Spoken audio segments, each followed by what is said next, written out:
At ako po inyong tagapagbalita, Kapar J. Miguel Mendoza. Huwag niyo pong kalimutan i-share at i-like ang DZRD 981 Top News, SMNI News North Luzon at SMNI Radio News Channel.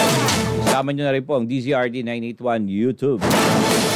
At sa unang mga detalye ng ating balitang regional ngayong umaga. LTO Region 1 nagsagawa ng libreng theoretical driving course sa Santa Maria, Pangasinan. Ang detalye ng balitang yan mula kay Kapar Ilet Brigera. Kapar Ilet.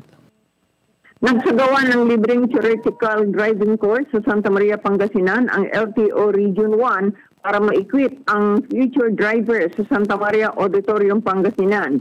Kasama sa mga itinuro rito ang Road Knowledge. Ito ay sa ilalim ng inisyatibo ni LTO Regional Director Glorioso Daniel Martinez at ERD Engineer Eric Sorben at sa supervision ni LTO Rosales Chief Mariano de los Santos.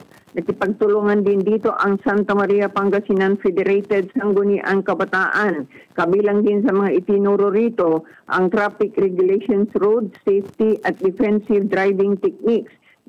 Nakilahok dito ang 348 participants, 212 na mga lalaki at 136 na mga babae. Samantala naroon sa opening program si Mayor Julius Ramos at iba pang mga opisyal ng bayan. Para sa Diyos at Pilipinas kong mahal, kapartner Ilet Brigera, kapartner mo sa balita at servisyo. Samantala, wastong pangangalaga ng kalikasan, susi para maibsan ang epekto ng El Nino ayon kay Balongaw Mayor Risa Peralta. Alamin natin ang detalyeng yan mula kay Kapar Hernandez. Partner Nara. Yes, kapatid, ibinahagi ni Balongaw Mayor Risa Peralta sa Sancha Radio at SMNI News North Luzon kahapon na ang wastong pangangalaga ang isa sa susi upang maibsan ang epekto ng El Nino sa bayan. Ang bayan ng Balongaw ay isang bayan na maraming puno at mayaman sa tubig dahil na rin sa Mount Balongaw na inaalagaan ng mabuti ng LGU pati na rin ang komunidad. Sunshine News Blast! Marami na tayong naitanim doon, malalaki na sila. Including yung mga fruit-bearing trees. Now, we're actually encouraging agencies at saka mga private companies na pag nag-plant sila, ay kung pwede, fruit-bearing para gumanda naman yung ecosystem. And so, yun, meron na kami mga malalaki doon. And then every year, talagang ang target natin dyan ay makapag-replenish tayo kasi nasusunog ang Mount Balongaw 4 times a year. But at this time, we're lucky na 2 beses nga lang nung March, nung fire prevention. But we're still monitoring kasi hindi natin alam kung paano. And then pangalawa, ang purpose din ng Convergence Project ay para matigil din yung mga nagkakaingin at nag-uuling. Kasi yun usually nagkukos ng sunog sa Mount Balongaw. So we're trying to do that in order to promote also, not only for the protection of environment, it's also for livelihood. Bukod pa rito, kinakampanya din ng Balongaw LGU ang hydrate and rehydrate. Bagamat aminado ang mayora na may pagkakataon na humihina ang supply ng tubig, ngunit sa tulong ng isang mambabatas ay nagkaroon ng isang potable water supply sa isang barangay. Pagdating naman sa pagsususpinde ng klase, hinikayat niya ang mga principal at mga school head na makipag-ugnayan sa LGU kung sobra o malugha na ang init upang ikansela ng LGU ang klase kung di na talaga kaya ng mga bata. Sunshine News Blast! So therefore, yung pagsususpend naman natin ng classes is usually DepEd ang gumagawa nun. And then we also ask, like every day, kasi meron naman kaming parang group chat ng mga principals, how it is or how they're doing in school.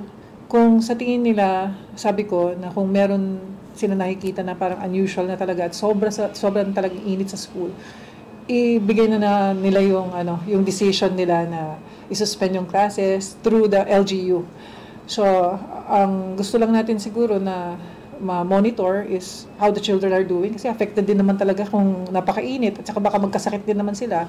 And so ngayon, ang gusto natin, at least makipag-coordinate din talaga ang mga principals, mga teachers, kung ano yung kondisyon nila sa classroom ng mga bata.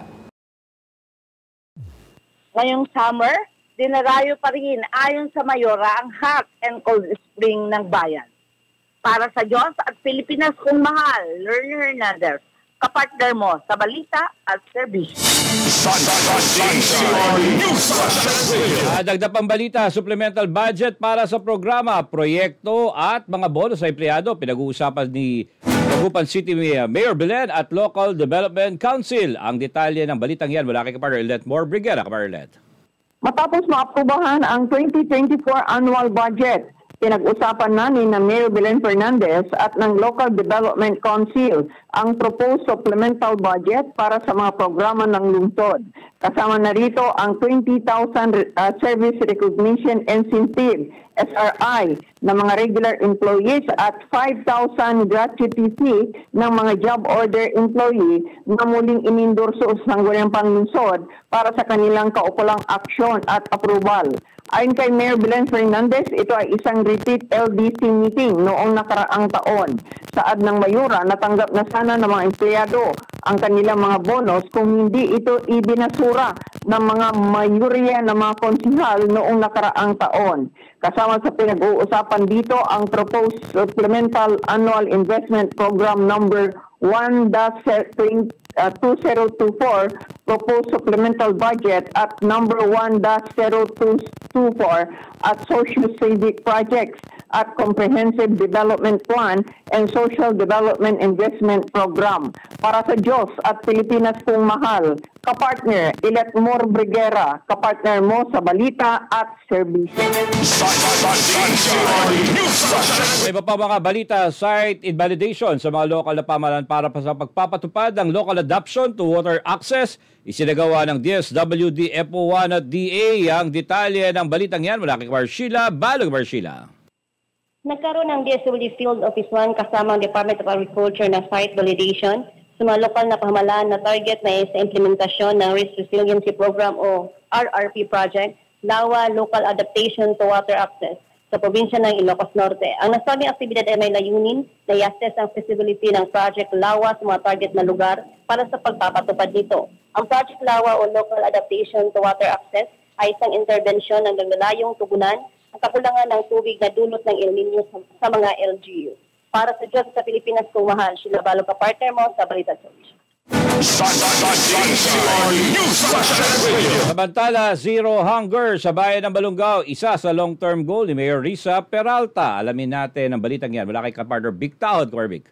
Yes, good morning. Isa sa mga long-term goal ni Balungao Mayor Risa Peralta para sa bayan ng Balungao, ang zero hunger, wala nang magugutom.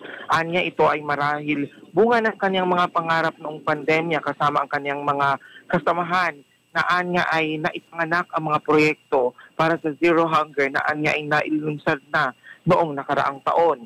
Saad ng Mayora, isa na rito ang pagkakaroon ng Balungao Convergence Coffee Project, pagtatanim ng mga fruit-bearing trees, goat racing school o goat academy at marami pang iba. Sunshine News Blast. Walang magugutom sa bayan ng Balungao. Yun ang long-term goal. Yun ang parating focus.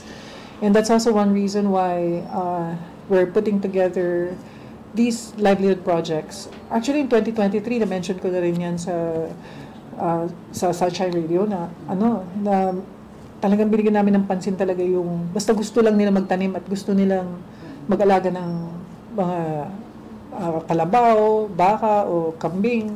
Yun yung mga yan. Talagang ang foresight namin dyan is not only medium term but long term. We tried to put together na interconnected yung mga yan para lang kung ma-realize nila, kumita na nga yung mga nag-aalaga o kumita yung mga nagtatanim, pati LGU, meron din income na papasok, hindi rin, walang lugi, and then, ang resources dapat. Samantala, pagdating sa economic development, saad ng Mayora na may improvement na ang ekonomiya ng bayan dahil na rin sa matatapat na pagbabayad ng buwis ng mga negosyante. Sunshine News Blast. Actually, our economic growth rate is high. So, every year naman, parang nag-escalate yan eh. So, maraming mga nag-i-invest. Papasalamat din ako din sa mga diligent na nagbabayad din ng mga taxes nila. Kasi doon mo makikita talaga na kung ano yung kung nag-escalate man yung mga businesses nila or medyo nalulugi. So what we're trying to do now is it's not really the quantity, it's the quality na kung paano sila, kung ano yung mga serbisyo binibigay nila, lumalakas ba dahil lumadami yung mga suki nila or maganda lang talaga yung ano nila o baka masyadong mahal naman yung mga benta kaya wala rin nabibenta yung iba. So practically dito, I think marami na rin talaga yung dito sila namimili and dito sila nag-i-invest. So walang masyadong competition. So ang nakikita namin dito is naka-situate ka lang sa isang circle. So ngayon, tulong-tulong lang yung mga yan. And nagpapasalamat ako because the business sector are the ones who are actually helping out LGU. Hindi nila realize yun kahit nasabihin mga reklamo sila all the time dahil mataas ang babayaran sa mga buwis. Pero ang hindi nila nare-realize is binabalik din namin na magandang serbisyo sa kanila yun. Ngayong buwan ng Hunyo, taong kasalukuyan, magkakaroon naman ng Farmers Summit para papag-usapan ang agri-farming at food production kung saan dadaluhan ito ng 2,000 mga magsasaka. Para sa Diyos at sa Pilipinas, kung mahal, Victahod kapartner mo sa balita at servisyo. Samantala, most wanted person na may patong sa ulo, arestado sa Labanos City. Ang detalye ng balitang yan, malaking partner Bien Bergabinya. Bien. Yes, good morning partner. Arestado ang isang most wanted person na may patong sa ulo ng monetary reward na nagkakahalaga ng 135,000 pesos sa ilalim ng Copland Angel. Ang ika-14 ng Abril taon 2024 sa Barangay Tanaytay, Alaminos City, Pangasinan. Ito ay sa pinagsanib ng pwersa ng Intel Cooperative ng Pangasinan PPO kasama ang Alaminos CPS at Police Station 5, QCPD, NCRPO. Arestado ang akusado na sinilalan si alias Angelo. 44 taong gulang, may asawa, residente ng Barangay Balayang, Alaminos City, Pangasinan.